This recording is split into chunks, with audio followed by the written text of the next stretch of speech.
Disa shtete kanë filluar që të ndalojnë përdorimin e rrjeteve sociale për persona në moshën 16 vjeç.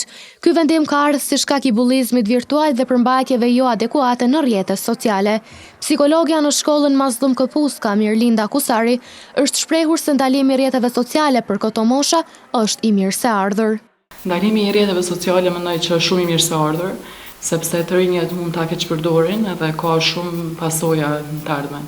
Psikologja Kusari tha se brenda shkollës kanë nxënës që përdorin rrjetet sociale dhe se ka raste edhe që bullizojnë njëri tjetrin në formë virtuale.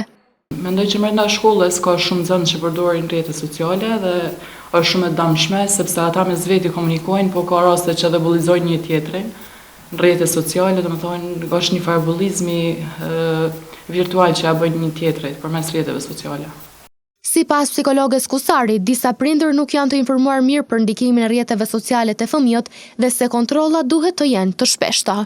Disa prindër nuk janë të informuar mirë për ndikimin negativ që ka rrjetet sociale te fëmijët e tyre, edhe mendoj që duhet të pas më shumë kontroll, i kontrollu më shumë telefonat, edhe nëse disa ju lejojnë rrjetet sociale të përdorin, duhet më shumë kontroll që të mos vijë deta shfrytëzimi i tyre, domethënë përmes rrjeteve sociale. Psikologja Kusari ndau edhe disa nga rastet me të cilat janë ballafaquar adoleshentët mes vete si shkak i ndikimit negativ të rrjeteve sociale.